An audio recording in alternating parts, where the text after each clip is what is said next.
ಅಂತ. ನಾ ಇಟ್ಕೊಂಡು ಯಾಕಮ್ಮ ಇಷ್ಟು ಚಿಕ್ಕಮ್ಮನಿಗೆ ಫೋನ್ ಮಾಡೋ ಅಂದ್ರು. ಅದು ಯಾಕೆ ಹೇಳು ಅಂದರೆ ಏನು ಹೇಳಲಿಲ್ಲ. ಆಮೇಲೆ ಮಧ್ಯಾಹ್ನ 10 ಗಂಟೆ ಆದಮೇಲೆ ನಾನು ಫೋನ್ ಮಾಡಿದೆ. ಅವ್ರು ತೆಗಿಲಿಲ್ಲ. ಮಗನಿಗೆ ಫೋನ್ ಮಾಡಿ ಆಮೇಲೆ ಫೋನ್ ಮಾಡಿಸಿ ಅಮ್ಮನ ಹತ್ಕೊಂಡು ಕುತ್ಕೊಂಡು ಅನೌನ್ಸ್ಮೆಂಟ್ ಮಾಡ್ತಾಯಿದ್ದು, ನಿಮ್ಮ ಅಮ್ಮನ ಕಾಣಿಸ್ಲಿಲ್ಲ ಅಂತೇಳಿ. ನಮ್ಮ ಅಮ್ಮನ ಮನೆಗೆ ಬಂದುಬಿಟ್ಟಿದ್ದಾಳೆ, ನೀವು ಬಂದುಬಿಡ್ರಿ ಅಂತೇಳಿ. ಮಾನ್ಯ ದಿವಸ ಇಟ್ಕೊಂಡು ನಿಮ್ಮಪ್ಪನ ನಾನು ಮಾತಾಡ್ಸ್ಕೊಂಡು ಬರ್ತೀನಿ, ಇಲ್ಲಿ ಎಮ್ಮೆ ಮೇಯಿಸ್ತಾ ಇರ್ತಾನೆ ಅಂತ. ಬರ್ತಾನೆ ಬಾಮ್ಮ, ಸಾಯಂಕಾಲ ಹೋಗುವಂತೆ, ಸಾಯಂಕಾಲ ಇಲ್ಲಿಗೆ ಬರ್ತಾನೆ. ಇದೋಗೋಷ್ಟೊತ್ಕ ಅಮ್ಮನ ಆಮೇಲೆ ಊರಿಗೆ ಏನೋ ಹೋಗಿದ್ದಾಳನ ಅಂತೇಳಿ ಮತ್ತೆ ಫೋನ್ ಮಾಡಿದೆ. ಚಿಕ್ಕಮ್ಮ ಹಿಂಗೇನ ನಮ್ಮ ಅಮ್ಮನ ಬಂದಿದ್ದಾಳ ಅಂತ.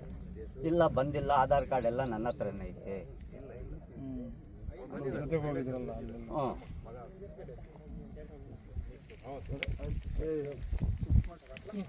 చెప్పులు వేస్తాండే చెప్పులు ఎనాలిసిస్ చేసుకొని తెలిసిపోతుంది.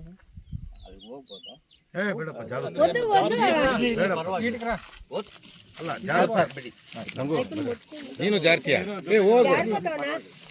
ಜಾರುತ್ತಪ್ಪ. ಹುಷಾರು, ಹಾಳ ಇದೆ.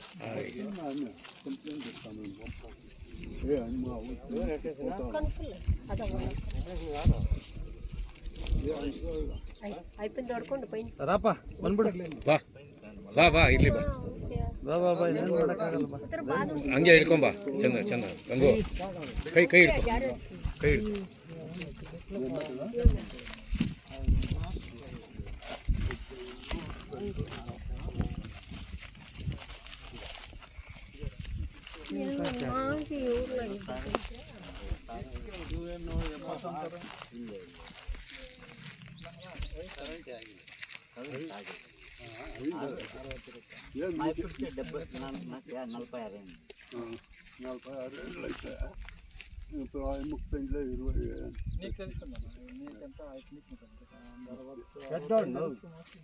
ಅರವತ್ತೈದು ಮೇಲೆ ಏನು ಮಾಡ್ತಿದ್ರೆ ಕೆಲಸ ಮಾಡ್ತಿದ್ರೆ? ಇಲ್ಲ ಸರ್, ಮನೆಗೆ ಏನು ಅನ್ನಿಸ್ತು?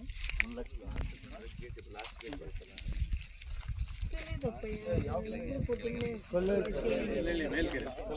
ಎರಡು ಕೆರೆ ಇದೆ. ಮೇಲ್ಕೆರೆ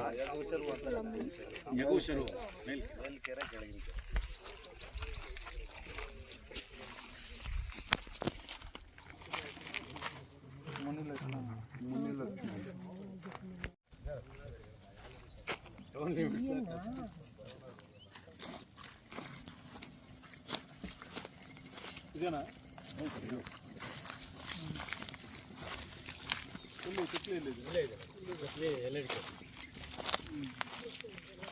ಡೀಪ್ ಇದೆ. ಎಷ್ಟು ದಿನ ಆಯ್ತು? 3 ದಿವಸ ಆಗಿದೆ. ಡೀಪ್ ಇದೆ ಅಂತ. ಫುಲ್ ಡೀಪ್ ಇದೆ ಸರ್, 20 ಅಡಿ ಇದೆ ಸರ್. ಬೆಳಗ್ಗೆ ನಮ್ಮ ವಾಕಿಂಗ್ ನೋಡಿದೆ ಸರ್. ನಾನು ನೀನು ಯಾಕೆ ಮಾತಾಡೋದು ನಂಗೆ ಕೆಲಸ ಹಂಗೆ ಹೊರಟೋದು. ನನಗೆ ಇದು ಗೊತ್ತಿಲ್ಲ, ಈ ಏರಿಯಾ ನನಗೂ ಗೊತ್ತಿಲ್ಲ ಸರ್. ಲೇಔಟ್ ಒಳಗೆ ಅದೇ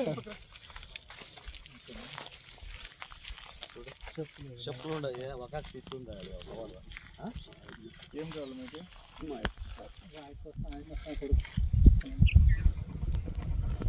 ಏನು ಎಮ್ಮೆ ಮೇಯಿಸ್ತಿದ್ರೆ ಏನು ಮಾಡ್ತೀರಾ?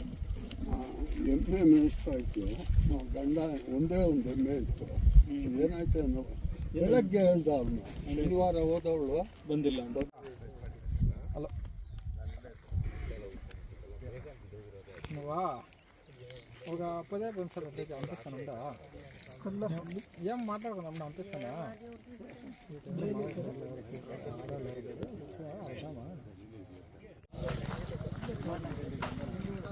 ಗಾಡಿ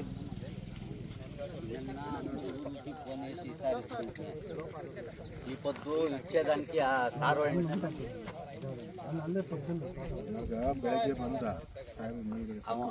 వాళ్ళకి చెప్పేసి పోయి కంప్లైంట్ ఇస్తాము.